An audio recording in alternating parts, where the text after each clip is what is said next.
한반도 문제 현인, 제가 그렇게 부르기 시작했습니다. 이분을. 정세현 전 장관님 스튜디오에 직접 나와주셨습니다. 안녕하십니까. 예.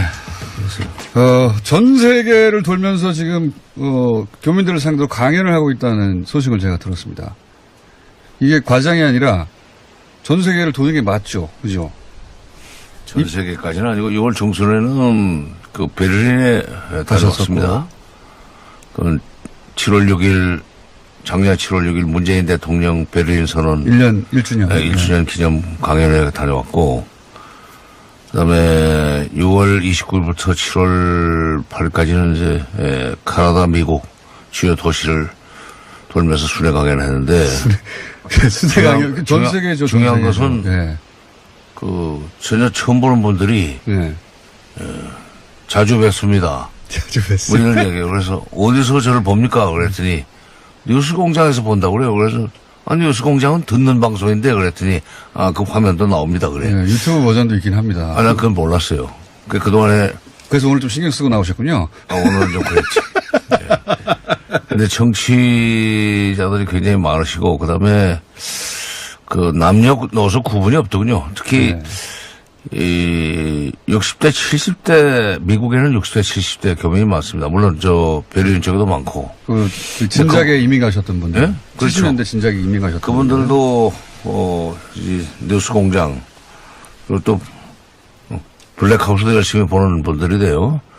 그러면서, 생각을 많이 바꾼다고.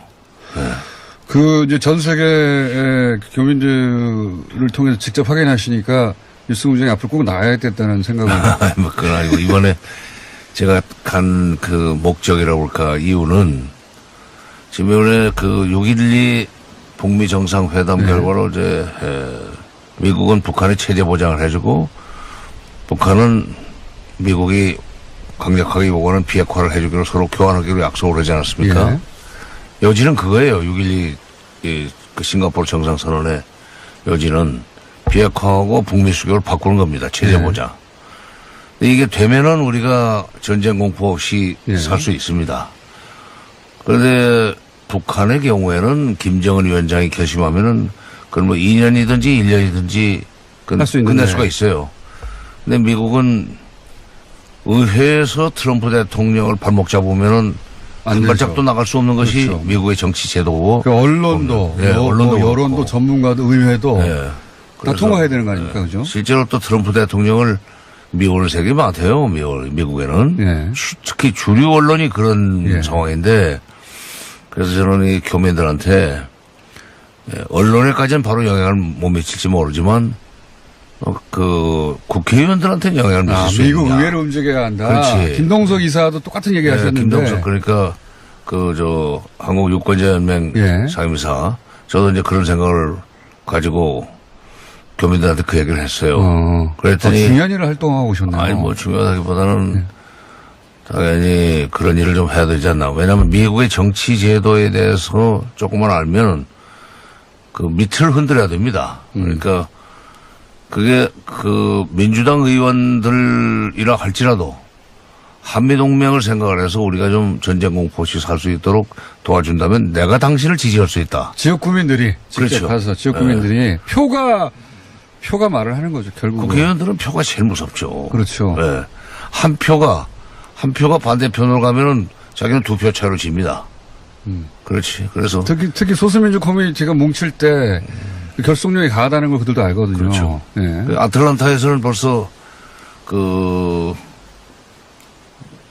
숫자가 좀 많아요. 아틀란타에. 또 참석자들도 많았었고.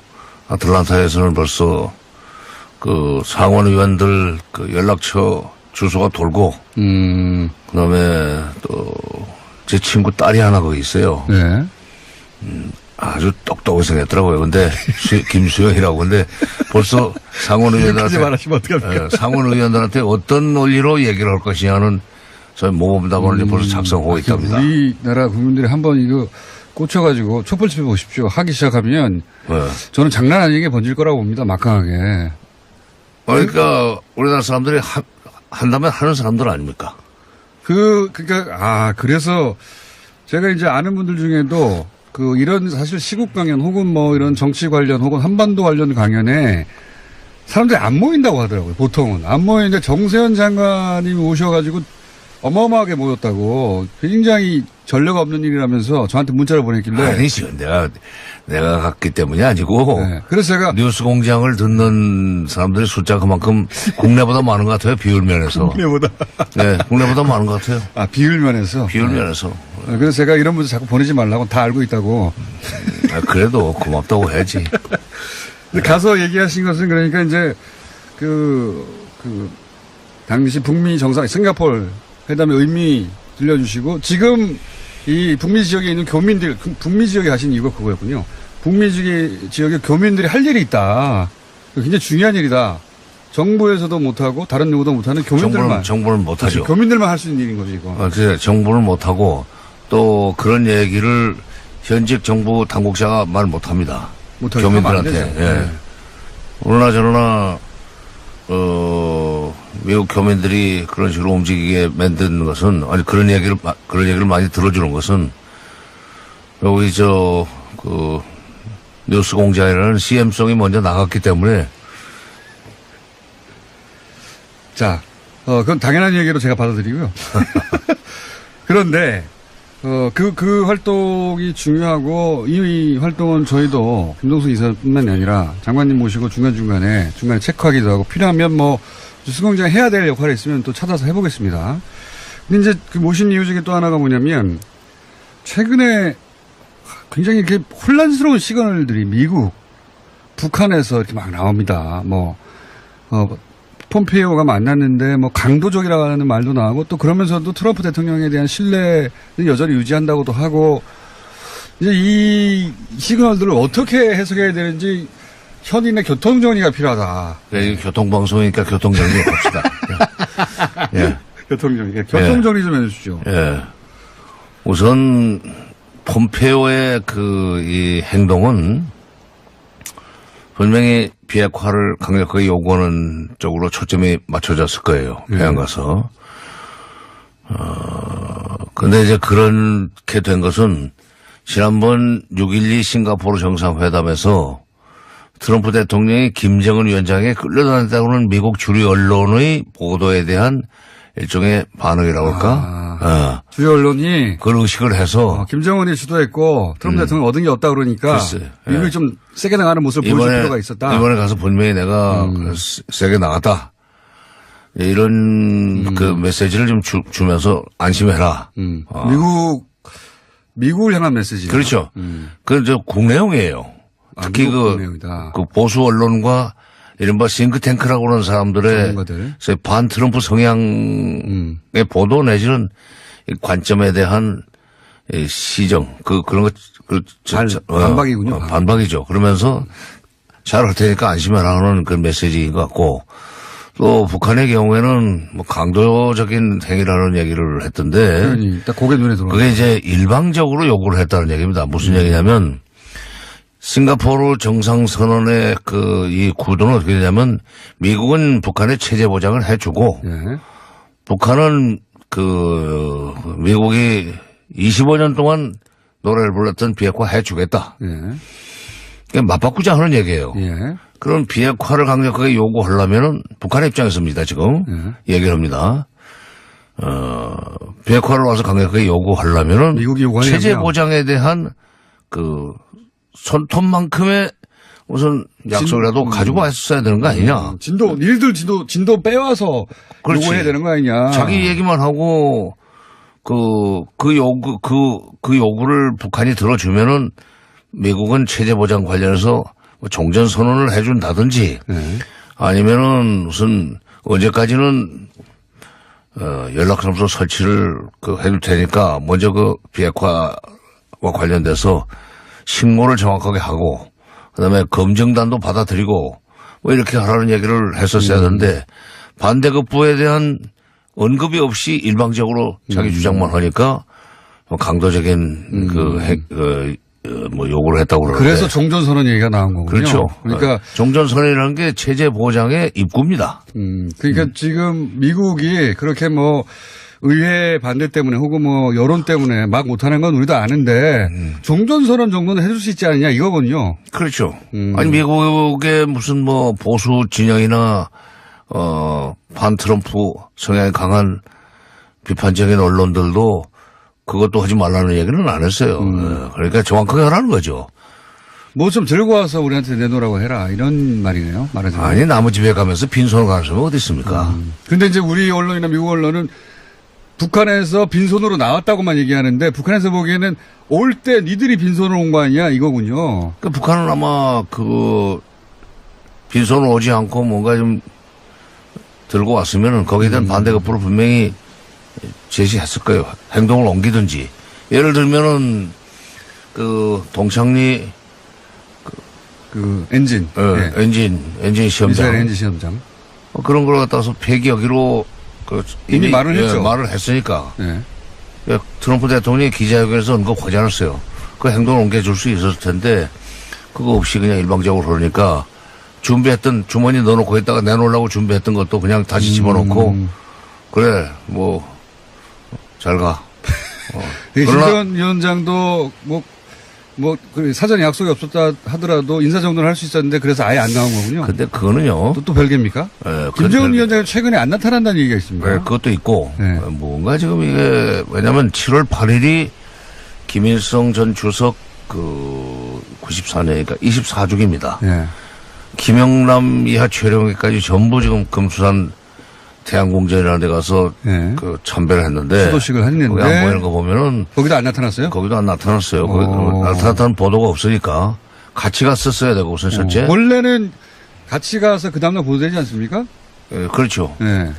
또는 뭐 별도로 가기는 갈 수도 있죠. 근데 보도가 없다. 보도가 없는 거 보면 지금까지도 보도가 없는 거 보면은 무슨 뭐 심사 뭐 무슨 장고에 들어갔다고 하는 식으로 해석을 하는데 장고? 그거보다 장고. 아, 그러니까 최근에 복잡한 중국도 그렇고 정세가 있으니 장고하는 거 아니냐? 그거 뭐 잠깐 시간 빼는 것이 이렇게 생각에 그 차질을 가져오는 것도 아니고 1년에 한 번인데 할아버지 기일인데. 몸이 불편해서 그런가 하는 생각도 합니다. 해봅니다. 아, 좀 다른 방식의 예. 뭐 예를 들어서 이럴 수도 있어요. 굉장히 심각하게 생각하는데 허탈하게도 배탈이 났다든가 이럴 수도 있긴 한데 뭐 그럴 역사 속에 수도 있죠. 보면. 예. 근데 어쨌든 그 폼페이오도 안 만났고 그 할아버지 기일에도 지금 안 나타난 걸로 보이고 보도가 없으니까. 폼페이오를 만나지 않은 것은 저는 의도적인 것 그 의도성이라기보다는 1차, 2차 때 만난 것은 그때는 트럼프 대통령의 일종의 특사 자격으로 온 겁니다. 1대1로 만난 셈이고. 그렇지.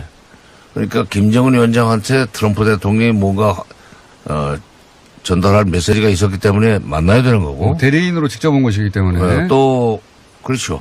그다음에 만나서 트럼프 대통령한테 할 얘기를 전달할 수 있는 소위 이 특사로 자격으로 만났는데 이번에는 상대가 김영철 당 중앙위원회 부위원장이란 말이죠. 실무 김영철과 책임자로 회담으로 왔으니까 실무 책임자로 왔다. 회담의 성과가 좋으면 수고했다고 그렇게 격려하는 차원에서 만날 수 있지만 그거 없으면 만날 이유가 없다. 만날 이유가 없습니다. 우리 대북 특사도 들고 하는 친서의 내용이 신통치 않으면 마음에 안 들면은 접수만 하고 김정은 위원장이 그냥 만나지 않았던 선례도 있어요. 그러니까 북한에서는 이번에 정상회담에서 장관급 회담에서 북미 장관급 회담에서 좋은 성과가 나오기를 기다렸을 거예요. 왜냐하면 트럼프 대통령이 지난번에 기자회견에서 뭔가 상당히 낙관적이고 희망을 주는 얘기를 했었기 때문에 그런 연장선상에서 뭔가 선물을 들고 올 거다. 그러면 그 선물 못지않게 나도 지금 우리도 줘야 되겠다 하는 준비를 했을 텐데 김영철 주머니에 잔뜩 넣어놨을 겁니다. 근데 그게 하나도 안 나오니까. 그래서 니들이 이렇게 일방적으로 요구만 하면 어떡해 하고 그냥 돌려보낸 것이다. 그러다 보니까 그렇게 되면 일방적인 요구만 하는 사람을 만난다는 것은 앞뒤가 안 맞죠. 네, 국가 지도자가 그럴 이유까지는 없다. 네. 아, 그러니까 폼페이오 장관, 국무장관과의 만남이 없었던 것을 그렇게 크게 의미를 부여할 필요는 없다. 그러니까 네. 이번에는 장관급 회담으로 간 사람이에요. 네. 그러니까 만났으면 덤이고 안 만나서도 이상한 건 아니다 이렇게 보시는 그렇죠. 거군요. 네. 성과가 있었으면은 만났을 거고 앞으로 더 잘하라고. 그러면은 이건 어떻습니까? 유해 송환에 관한 그 회담을 곧 시작하지 않습니까? 그것도 그러니까 이번에 그 트럼프가 아니라 폼페이오죠.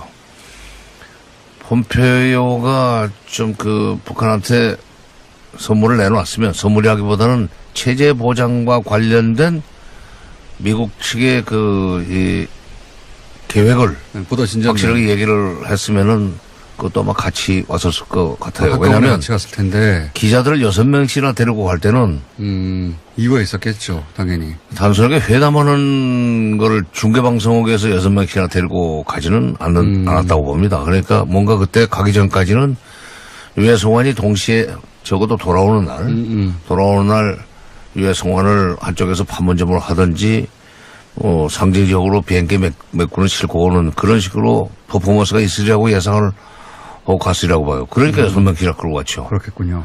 예. 그런데 그게 안 되니까 기자들도 그냥 기사 송고만 하고 말았는데, 더구나 이번에는 지난번과 달리 기자들이 기사를 실시간으로 송고할 수 있게 해줬다는 거 아니에요? 그러니까 그거는 미국에서 폼페이오 장관이 뭘 들고 오기만 했으면은 그 유해 송환 큰 뉴스를 내보낼 준비를 북한도 했었다. 예.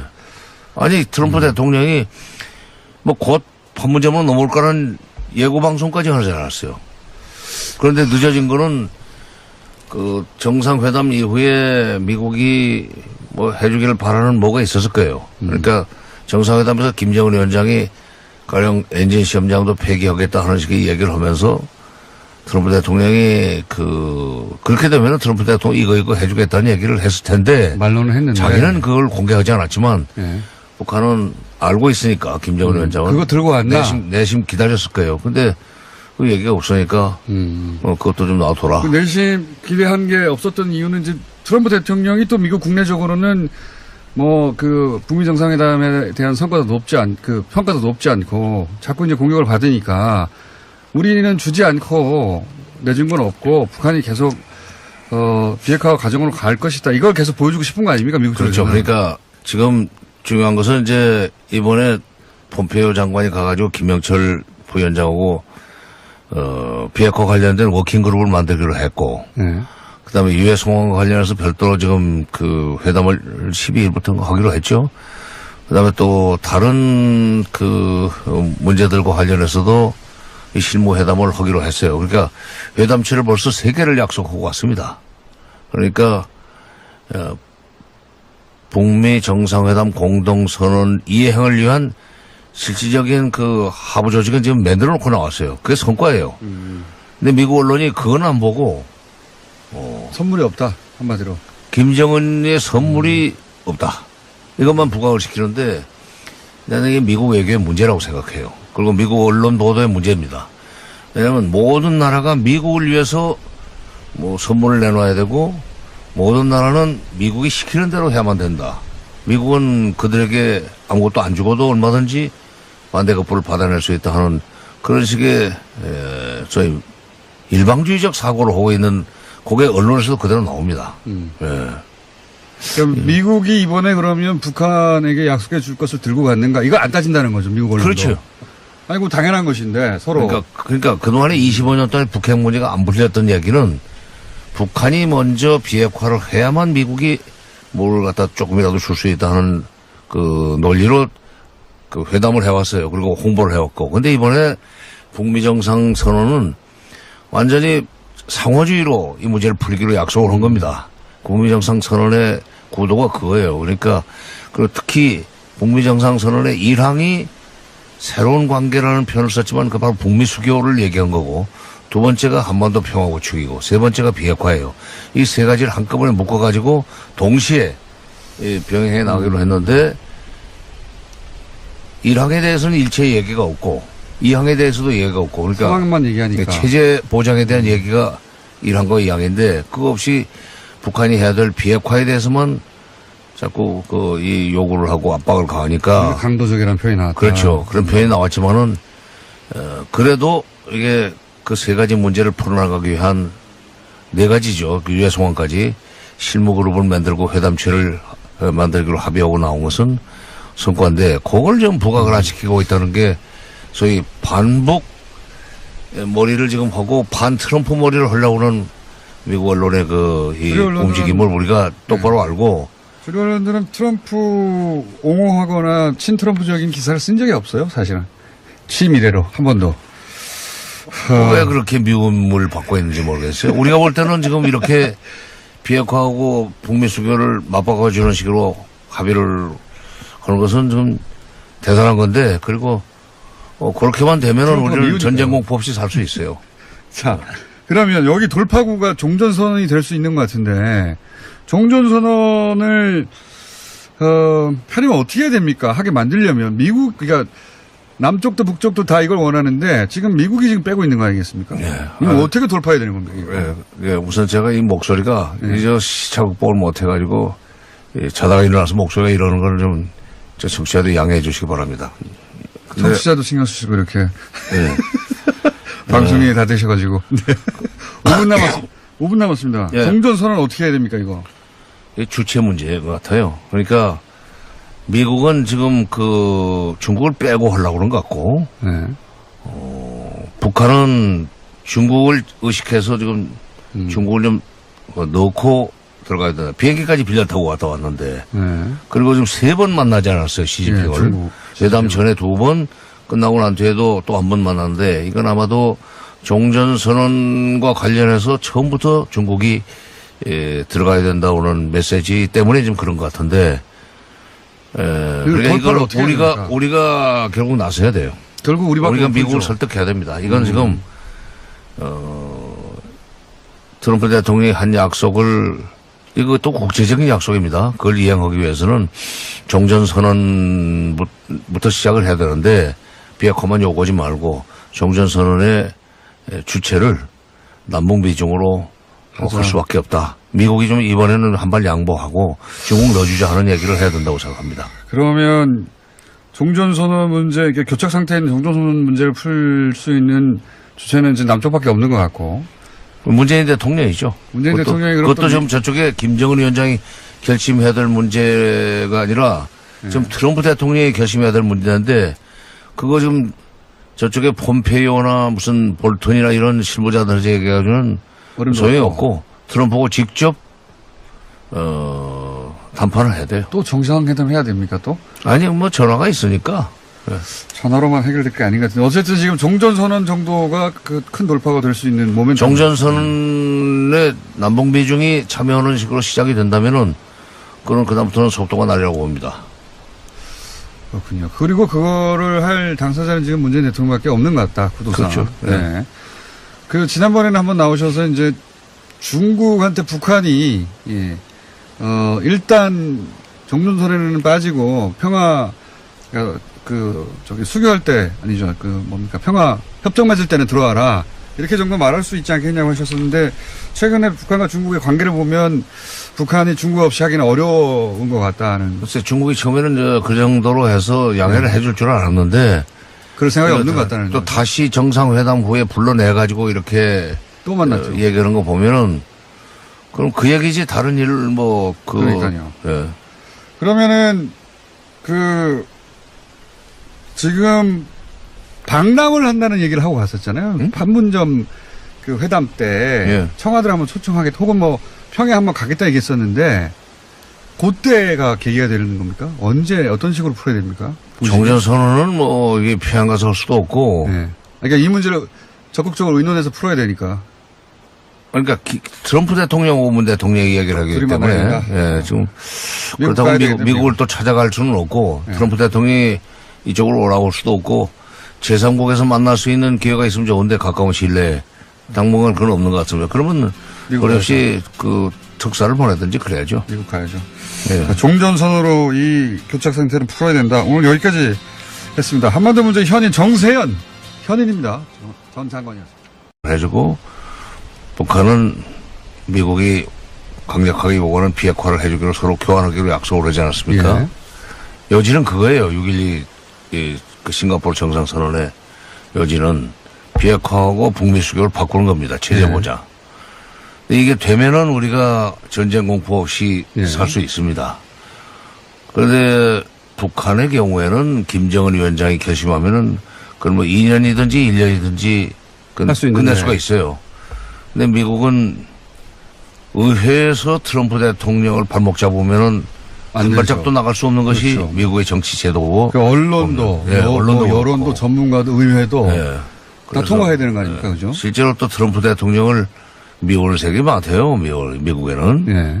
특히 주류 언론이 그런 예. 상황인데, 그래서 저는 이 교민들한테, 언론에까지는 바로 영향을 못 미칠지 모르지만, 국회의원들한테는 영향을 미칠 수 미국 있느냐. 의회를 움직여야 한다. 그렇지. 김동석 이사도 똑같은 얘기 하셨는데. 김동석, 그러니까, 한국 유권자연맹 예. 상임이사, 저도 이제 그런 생각을 가지고 교민들한테 그 얘기를 했어요. 그랬더니 중요한 일을 활동하고 오셨네요. 아니 뭐 중요하다기보다는 당연히 그런 일을 좀 해야 되지 않나. 왜냐하면 미국의 정치 제도에 대해서 조금만 알면 그 밑을 흔들어야 됩니다. 그러니까 그게 민주당 의원들이라 할지라도 한미동맹을 생각을 해서 우리가 좀 전쟁 공포 없이 살 수 있도록 도와준다면 내가 당신을 지지할 수 있다. 지역 구민들이 직접 그렇죠. 가서 지역 구민들이 표가 말을 하는 거죠, 결국은. 국회의원들은 표가 제일 무섭죠. 그렇죠. 네.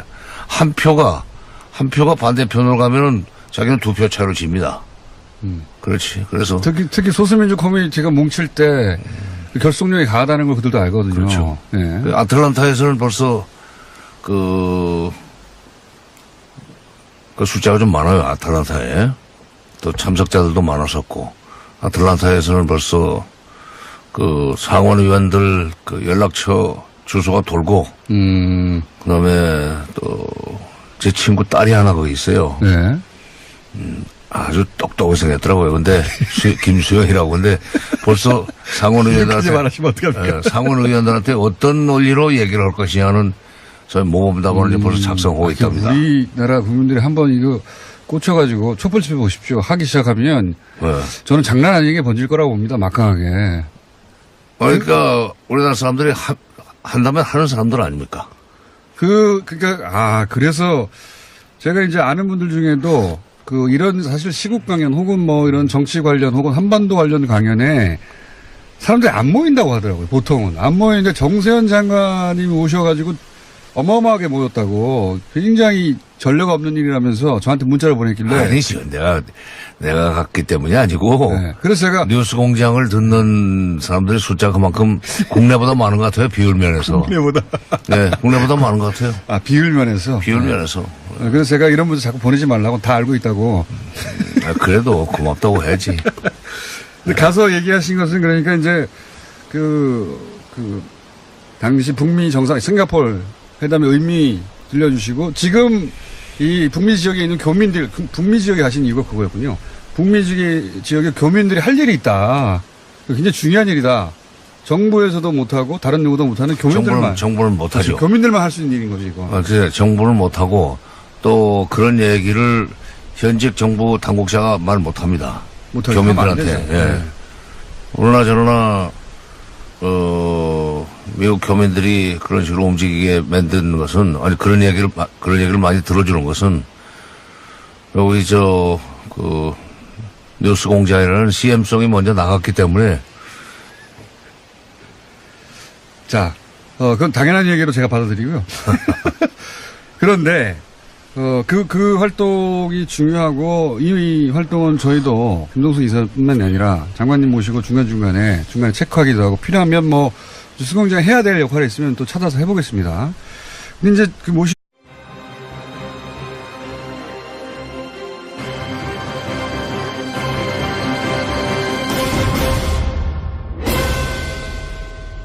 한반도 문제의 현인, 제가 그렇게 부르기 시작했습니다. 이분을. 정세현 전 장관님 스튜디오에 직접 나와주셨습니다. 안녕하십니까. 예.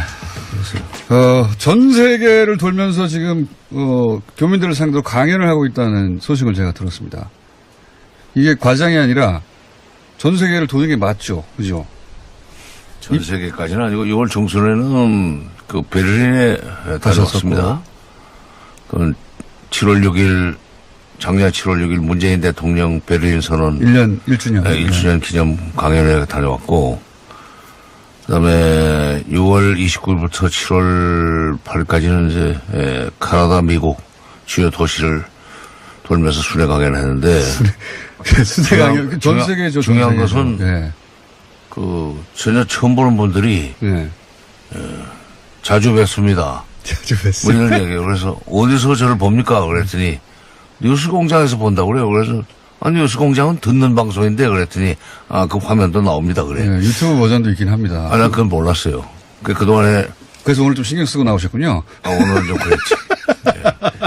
근데 정치자들이 굉장히 많으시고 그다음에 남녀노소 구분이 없더군요. 특히 네. 이 60대, 70대 미국에는 60대, 70대 교민이 많습니다. 물론 베를린 쪽에도 많고. 그 진작에 이민 가셨던 분들. 네? 그렇죠. 70년대 진작에 이민 가셨던 그분들도 이 뉴스공장 그리고 또 블랙하우스도 열심히 보는 분들이 돼요. 그러면서 생각을 많이 바꾼다고. 네. 이제 전 세계의 교민들을 통해서 직접 확인하시니까 뉴스공장에 앞으로 꼭 나와야겠다는 생각을. 뭐 그건 아니고 이번에 제가 간 목적이라고 할까 이유는 지금 이번에 6.12 북미 정상회담 네. 결과로 이제 미국은 북한의 체제 보장을 하려면은 미국이 요구하는 체제 거요? 보장에 대한 손톱만큼의 무슨 약속이라도 가지고 왔어야 되는 거 아니냐. 진도 빼와서 그렇지. 요구해야 되는 거 아니냐. 자기 얘기만 하고 그 요구를 북한이 들어주면은 미국은 체제 보장 관련해서 뭐 종전 선언을 해준다든지 네. 아니면은 무슨 언제까지는 연락사무소 설치를 해줄 테니까 먼저 비핵화와 관련돼서 식모를 정확하게 하고 그다음에 검증단도 받아들이고 뭐 이렇게 하라는 얘기를 했었어야 하는데 반대급부에 대한 언급이 없이 일방적으로 자기 주장만 하니까 강도적인 요구를 했다고 그러는데. 그래서 종전선언 얘기가 나온 거군요. 그렇죠. 그러니까 종전선언이라는 게 체제 보장의 입구입니다. 그러니까 지금 미국이 그렇게 의회 반대 때문에 혹은 여론 때문에 막 못하는 건 우리도 아는데 종전선언 정도는 해줄 수 있지 않느냐 이거군요. 그렇죠.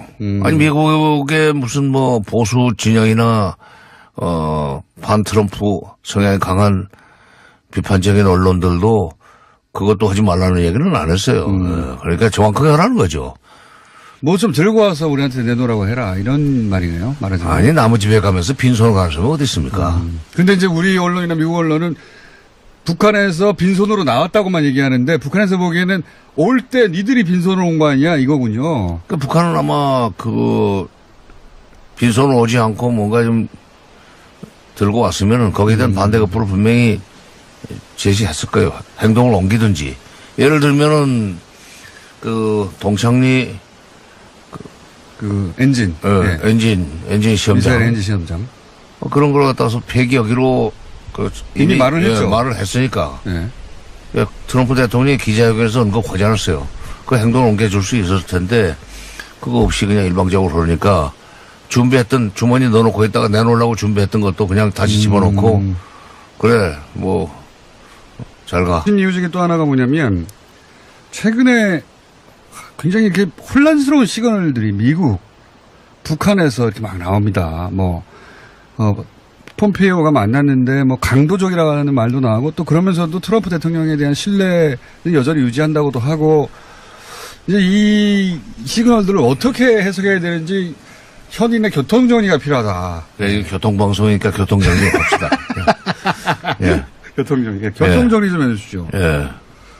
우선, 폼페오의 이 행동은 분명히 비핵화를 강력하게 요구하는 쪽으로 초점이 맞춰졌을 거예요. 평양 가서.